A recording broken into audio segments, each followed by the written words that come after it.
kaya? Mag-focus sa family. Andito na lahat in this video. Should I get Botox? First time kong gagamitin to. Gata! Iba naman ng setting natin.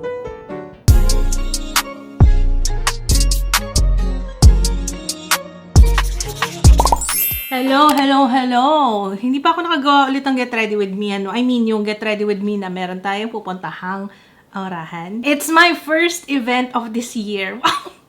March na. Opo, ngayon lang ko attend. Naging busy ang nanay. Pero, I'm excited. Pero my gosh, ang aking anxiety. Keep on trying me. Anxiety. Oh my gosh. Alam nyo, minsan, psychological lang talaga yan. Kung paano mo i-prepare yung sarili mo. So, habang pinaprepare ko yung aking face, ipe-prepare ko din yung sarili ko for the event mentally. Kasi alam nyo, ewan ko ba, there's something, ewan ko ba, anong meron sa akin? Feeling ko meron din akong kapareho na ganito, no? Na parang, girl, hindi sa'yo umiikot ang mundo. Gusto ko talaga sabihin sa sarili ko yun. Na parang feeling ko, pag pumasok ako sa isang place, parang lahat sila nakatingin sa, feeling ko lang naman yun. Alam mo yan, ganong pakiramdam. It's just me. Kaya, isa rin sa mga ano yun. Uy, in fairness naman sa akin na, matagal naman na akong nag-event. Pero, ewan ko, may ganito pa ring factory. Especially kapag matagal akong hindi gumora. So, I don't know. Wala na pala kaming stock nito. Iniisip ko kung magre-restock pa ba kami. Kasi maganda to guys, yung malaki. Tsaka, mas preferred ko yan, lalo na kapag aayusin ko yung hair ko after. Kasi hindi nagbabody kapag ka hair velcro. Yun ang napansin ko. Pag clip kasi, ang hirap tanggalin nung, syempre, para magbabody yung clip, diba? Okay, first things first. Skin prep muna tayo. Medyo magiging OA ang skin prep ko ngayon kasi gusto ko maganda talaga yung ating skin. Ano? Kodalay? Hindi ko alam kung paano basa. Ayan, i-hydrate ko lang yung aking skin.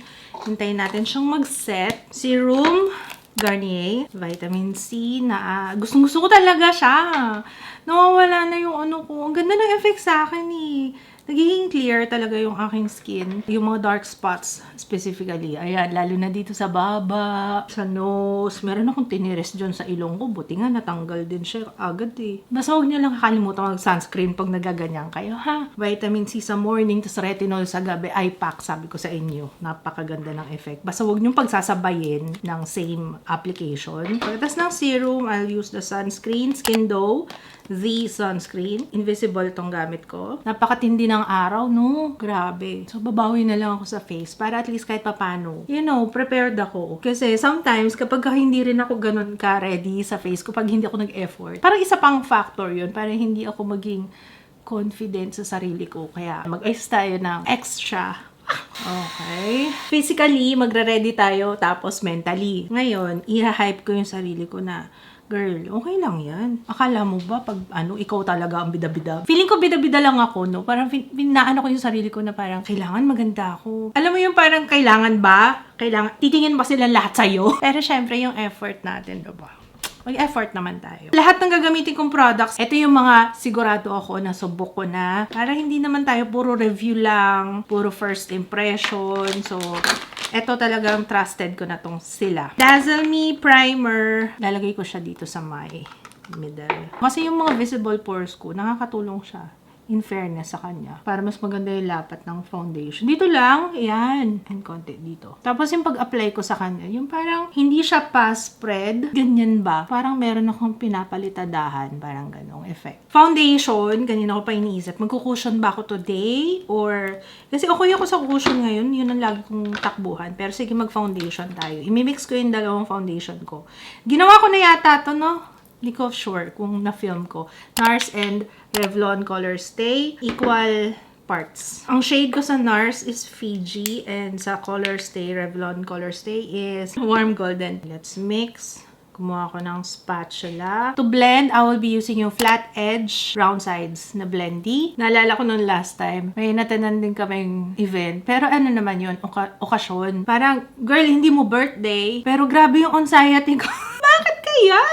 Tapos alam nyo ba, ingit na ingit ako sa mga taong, you know, caring-carry na lang makipag-chikahan na kahit all walks of life na machichika nila. Ako kasi hindi ako ganun. Ewan ko mo. Madaldal ako, oo. Pero madaldal ako sa sarili ko. Pero sa ibang tao. Or baka feeling ko lang. Minsan din kasi kung paano mo i-carry yung sarili mo, no? Pero girl, baka nga nasa isip mo lang. Na-excite din ako kasi it's been a while mula nung last na makita ko yung mga vlogger, influencer friends na usually nakakasama ko lang din talaga kapag may mga event na ganito. Naku, 2016 era, diba? Like yung Caris, yung dinala kami sa Korea, yung mga ganun. Nakakamiss yung mga ganun. Kaso, hindi na rin ako pwede kasi basta-basta rin. Siguro na-accept ko na lang din na I'm at this point in my life na parang gusto kong mag-focus sa family. Tinanong ko rin yung sarili ko, ano bang mostly nagkakos ng anxiety ko? Yan, paglalabas, pag-aalis, pag makikipagsalamuha sa ibang tao. Grabe, ba't ako gano'n? Hindi ko alam. Or, siguro, ito yung pagiging homegirl. Homegirl! Homegirl, ba? Ibig sabihin yung ayoko kasi nung lumalabas. Gusto ko yung nasa bahay lang lagi. Gusto ko lumabas, oo. Pero kung dagat, yun, talaga, hindi talaga ako tatanggi sa mga gano'n. Yung mga paborito lang puntahan. Mall, magsha-shopping. Ay, go ako. Go. Talaga ako dyan. Gusto ko lang extra glow. Lovely Cosmetics. Beyond Blur Skin Illuminator. Ang shade ko ay medium. Lalagay ko na siya here. For additional glow lang naman. Ayan. Let's blend. O, diba? O, para kahit na naka-foundation tayo, glowy pa rin. Dati naalala ko pagka nag-makeup ako, di ba nagbe-bake ako ng bongga. Ngayon hindi na ako masyado nagbe-bake kasi parang ang cakey at the end of the day. Ewan ko, mas nag-focus ako sa skin prep. Yun ang difference. Dati kasi parang more on, sige, foundation, ganyan, tas bake. Yun naman kasi, depende rin kasi kung anong trending. Ngayon nag-focus na ako, gusto ko yung glowy, yung itsura, ganyan. Let's conceal yung mga dapat i-conceal. Para mababad na siya, I'm using Everyday Concealer ng Colorette. Ito yung second base in the shade Siargao. Ito pang spot conceal. Actually, wala na masyado. Dati kino-concealer ko pa yung nunal ko. Ngayon, hindi na. In-embrace ko. Buti na lang, alam niyo ba, kino-concealer ko dati na tanggalin yan. Buti na lang talaga hindi ako natuloy. At saka parang, gusto ko naman yung nunal ko. Kasi dalawa yan. Tapos yung isa may buhok pa. Dati tinatakpan ko pa yan. And buti na lang hindi. Kasi ang ganda ng beauty marks. Sa totoo lang, ako nagagandahan ako. Especially kapag alam niyo yung parang nilagay talaga siya specifically sa isang area. You know, yun yung nagpapa-unique sa atin. No? Maglalagay na rin ako ng cream contour. This one is Get Ready With Me Cosmetics Affogato. Ganda ng formula nito. Cream to powder. Very, very nice. So, are we good? Okay. Tapos brush ang aking gagamitin to blend this. Tapos concentrate ko lang siya dito. Hindi ko siya i-drag down kasi pansin ko lately, parang nahihila na masyado yung face ko pababa kapag yung contour ko masyado kong binababa. Kaya this time, dito lang muna. Hindi na ako maglalagay dyan sa dito. Or maybe, ginagawa ko yung dati kasi bilog na bilog yung mukha ko and I lost weight recently. Ewan ko kung napansin nyo pero yeah, shirataki rice lang yan. Tsaka nagbabiking na ako. O, diba? Healthy lifestyle na si mama nyo. Hindi ako sure guys kung ano magiging outcome nitong video na ginagawa ko ngayon. Pero bala ko kasi pati yung pag-ready ko ng outfit. Yung damit, ganyan, and accessories and all para andito na lahat in this video. And nagbabawi talaga ako sa face kasi yung outfit ko, hindi ako nag-effort ngayon, hindi ako bumili ng bago. Sabi ko kasi kung ano na lang yung mga basic pieces ko, tapos pwede ko naman siyang ibahin na lang para iba yung itsura niya sa photo. Meron kasi akong thinking before na kapag ka-influencer ka, kailangan laging ayoko talaga ng word influencer. Palitan natin. Kapag ka-content creator ka, kailangan laging bago yung susuotin mo. 'Di ba? Para nakaka-pressure nga rin siya. Sa totoo lang, hindi siya makatao. Kasi magastos on my part. And at the same time, sayang. Kasi pwede mo pa naman suotin yung dati mong sinuot. 'Di ba? Kaya, kiper, ayoko na. Okay na yun. Kung anong meron tayo, yun na lang. Pwede naman gawa ng paraan eh. Tsaka alam niyo yan, sa damit, hindi ako masyadong ma-effort. Kung pwede nga lang pumunta ako sa event na naka-t-shirt tsaka pantalon eh, yun lang talaga susuotin ko.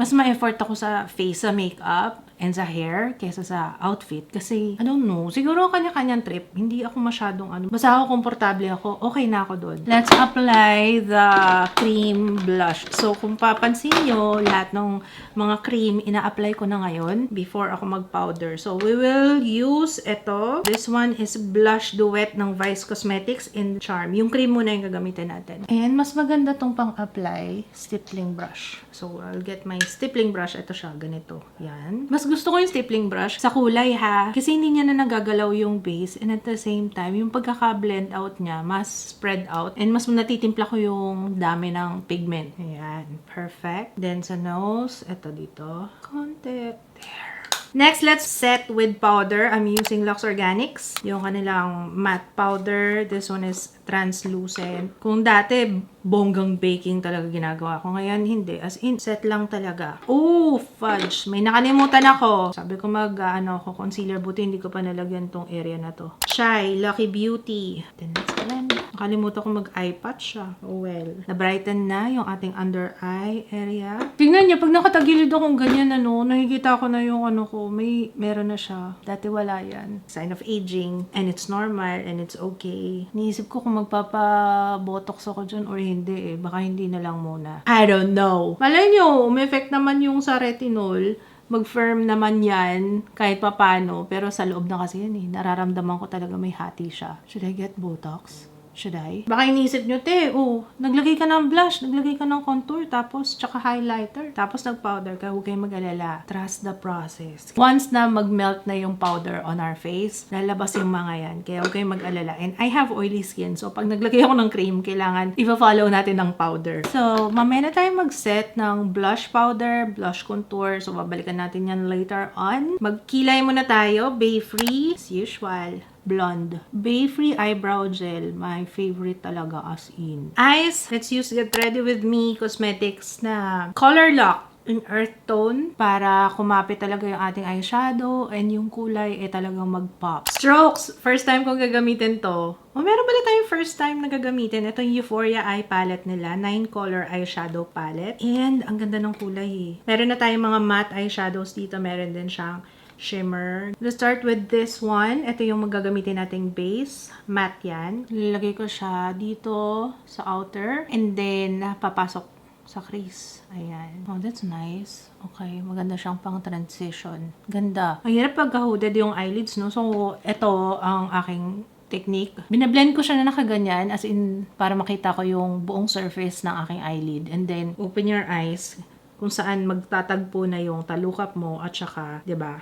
Yan, gets nyo? Pag naka-open yung eyes mo, tapos blend mo rin siya para alam mo na yung makikita mo. Ayan. Kasi yun ang problema natin sa hooded eyes no? Ang ganda ng eyeshadow mo pag nakaganyan. Alam naman gumanyan ka na lang. So, kailangan, titingnan mo rin siya kung ano magiging itsura niya kapag naka-open ang eyes mo. Ayan, ganda. Mag-a-add ako ng konting pinkish shade, si Rosewood. Medyo ma-pink siya. Magdadagdag lang ako ng color dun sa crease. Ayan. In fairness, easy to work with tong eyeshadow na to. Maganda. Ayan, nagdagdag siya ng parang medyo pinkish na tone. Let's get Wine, yung darkest. And then, let's put that dito lang sa outer V. I-intensify lang natin yan. Kung pareho tayo ng eyelids, promise. Hindi lang ganyan yung pag-apply. Ayan. Para alam mo rin saan yung placement niya kapag naka-open yung eyes mo. Pencil brush, kunin ko ulit si Wine. Sa lower lash line naman tayo. There. Halfway lang. Then, let's get si Topaz dito sa gitna. So, yung pang-apply ko is yung aking daliri. Pero,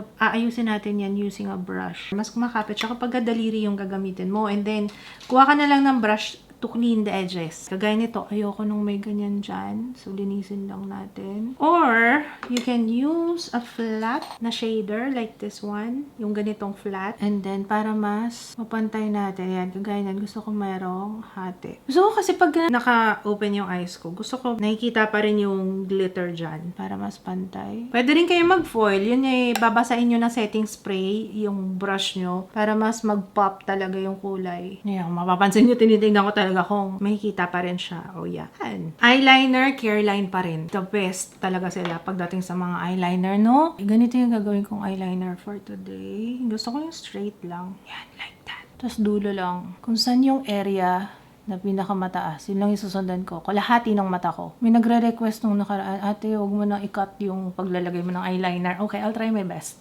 Doon nakakaya kasi manginig yung kamay ko, pero sige. Line lang, doon sa dulo. Tapos kukonect lang natin siya. Wow, kala mo dali-dali. Mahirap to. Mahirap talaga to, guys. Kung alam nyo lang, minsan binubura ko pa yan. Lalo na pag magpapantay na tayo sa kabila. Ay, day. Grabe. Very good talaga to ng Careline. Tingnan nyo kung gaano siya ka-black at siya ka basang-basa. Ayan na! Finish! That's it. Bet ko talaga yung ganitong eyeliner. Kasi parang pinapalaki niya yung mata ko, pero pinapahaba niya. Does that make sense? Basta ganon. Usual pag magpo-falsies, inuuna ko yung mascara. Nung last time pala, may nagtanong sa akin, ate, tubing mascara ba yung Bare and Bliss? Hindi. Ang tubing mascara talaga is itong Fashion 21 Double Up Mascara. Ang nakikita kong difference sa kanila, eto kapag tinatanggal ko siya, okay siya guys ha, talaga na may maintain yung curled yung aking lashes. Yun nga lang, kapag katatanggalin mo na siya, nag-iitim siya sa paligid ng mata, mahirap siyang tanggalin. Unlike eto, pag tinanggal mo siya, parang buo-buo, yun ang kagandahan ng tubing mascara. Hindi mahirap tanggalin. Eh ako, iniiwasan ko na yung may ayoko kasi na may itim yung ilalim. So, ang tendency natin, pag nag-wash tayo, winawash natin ng husto yung mata natin. Eh, hindi maganda yan para sa under eye area. Kung gusto nyong ma-maintain na hindi masyado ma-wrinkles, hindi mahila yung skin nyo, so be gentle. Kaya mas gusto ko talaga yung mga tubing mascara. Pero ito pa rin yung gagamitin ko because it's nice. Hindi niya na-weigh down yung lashes, pero maganda siya. Oh my gosh, lumagpas ako ng konti. Pero sa lower lashes, hindi ito yung gagamitin ko. Fashion 21 Double Up Mascara. Polash, Airlash, Zircon yung gagamitin natin ngayon. Ayan, medyo pa-fan out kasi siya eh. Mas bagay dito sa look natin. Ganda talaga ng Polash, Airlash. Okay. Suot ko na, mas makikita nyo kasi yan pag nakasuot na sa akin. Hindi ko na binawasan yung haba niya. As is na. Lash glue, Polash ulit. Nanginginig na yung kamay ko. Gutom na ako. Hypoglycemic na. Okay, let's apply. Mas madali maglagay ng falsies kapag hindi ka pa nag-curl. Mas makakabit mo kasi siya ng maayos. Yan, okay. Medyo tinaas ko yung dikit dito sa dulo para lang medyo ma-lift din yung lashes. Hindi ko siya ginanon kasi bababa yung mata natin. Eh, ang aim ko is pag tulis. Yung ganon. Lash curler para magsama yung falsies and yung ating real lashes. Pero very gentle lang ha. Baka maputol ang real lashes. Lower lashes, mascara, Fashion 21, Double Up Mascara. Oh my gosh, merong, yan lang nakakainis. Naiinis ako dyan. Yung mga glue na namuti. Minsan kasi depende rin sa eyeshadow na ginamit mo eh. Yung eyeshadow natin dito medyo may white siya. Feeling ko dumikit ng konti eh. Konti lang dito sa taas. Last coat ng mascara. And then, ayusin natin to. Yung namumuti dyan. Ang ginagawa ko dyan, guys, kung nasan yung glue, maglalagay lang ako ng eyeliner. Konti lang. Pag nakikita yung glue sa lashes ko, nakakairita. Nagugutom na ako. Wait lang. Kain muna tayo. I will be back. Wait lang. Okay, tapos na ako kumain. Medyo merong lumabas na oil sa face ko. Kaya, iba-blot muna natin yan bago tayo mag-powder. Bilang merong oily skin, pag may nakita kayong oil, blot nyo muna bago kayo mag-apply ng powder. Huwag nyo papatungan ng powder ang oil sa skin. Magke-cake yan, sabi ko sa inyo. Let's use Absidy in the shade Honey. Ayan, oh.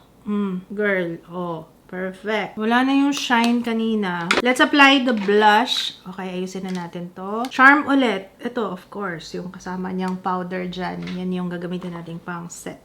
Ganda ni Charm. Sobra niya tayo lagay natin. And then sa contour, easy pa rin tayo. Storm favorite. Easy powder contour. Insert in Storm. Dito lang, hindi ko na isasama dito. Sabi ko, diba, nadadrag down yung face ko, kaya dito lang tayo. Then sa nose. For the highlight, Colorette, of course. Snowflake. Ang ganda-ganda talaga nito ni Snowflake. Wala na akong ganang gumamit ng iba pang highlighter. Ang ganda niya talaga. Lagay tayo sa nose. Daliri lang yung pang-apply ko. Then dito. And then dito sa inner corner ng mata. Yun oh. Ang pagising yan eh. Ah, kita niyo yan? Nakita niyo? Nakita niyo? Tingnan niyo yung difference ng merong highlighter yung inner corner ng eyes dito sa wala. Diba? Parang mas nakakagising siya, diba? Alam niyo, tuwan-tuwa talaga ako mula nung nag-lash serum ako. Yung Kiss Me. Lalagay ko yung link sa description box. Grabe yan. Yung lash serum na yan. Wala akong lower lashes. Tingnan niyo na yung lower lashes ko. Nakikita niyo? Wala yan dati. Wala yan yan. Wala yan. Wala ako niyan dati. Ang galing ano. Grabe talaga. Are we done? Oo, tapos na tayo. Gagawin ko na lang yung hair ko. Okay, strokes, Kiss Cut, Dusty Rose. Lip liner muna tayo. Ganda nitong lip liner ng Strokes. Love it. And then, sa loob, ilalagay natin Maybelline Superstay Teddy Tint in the shade Keep It Cozy. Then, kumuha ako ng brush to blend out yung edges ng lips ko. Parang kinokontour ko rin yung labi ko. Parang ganon. Yung edges lang mismo. Yan. Mas mukha kasi siyang fuller pag ginagat. Blow dryer muna tayo. O, iba naman ng setting natin. Magka-curl ako ng hair. Ang tagal na nito sa akin, guys. Ilang years na? 6 years? No me na hair curler. Ang tagal na. I know you told your friend you're not okay. Tell me what's wrong and why you never said you felt that way. And guess you're trying to stay strong and fake a smile until I look away. But I've known you too long, it hurts to. O, diba kitang-kita niyo yung kalat ng pagme-makeup natin. Hairspray, Dove. Ito yung level 5, extra hold 5. Control and shine. Palit na tayo ng outfit. Something na may heat pad. Kailangan ko yan for today. Oh, pak. Balakang. Nasuot ko na to sa isang event before. Our home yata yun. Dapat magba-body shaper ako kaso girl, kailangan nyo munang turuan ako paano ba umihi pag naka-body shaper. Hindi ko alam kung paano.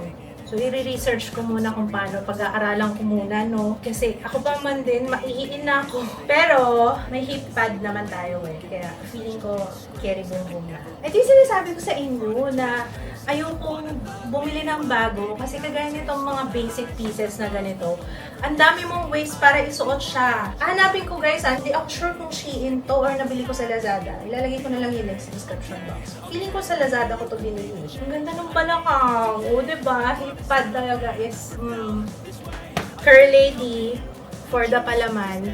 At saka pangdikit na rin siya kasi para kahit na nakayuko tayo, hindi ka makikitaan kasi adhesive na rin siya eh.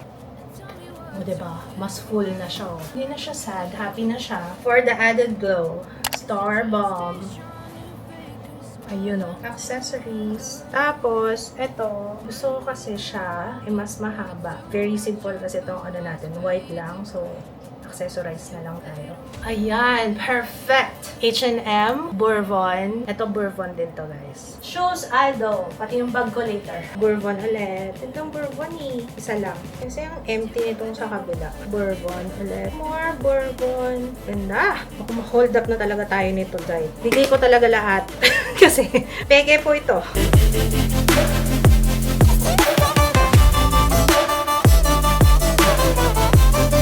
Buti ko nang makalimutan ng contact lens. Buti na alala ko mga sis. So that's our look for today. So yun lang. Sana nagustuhan nyo yung ating Get Ready With Me. Let me know kung gusto nyo pa ng more ganito ha. I'll see you next time. Subscribe kayo. Opo. And turn on the notification bell. I'll see you on my next one. Bye!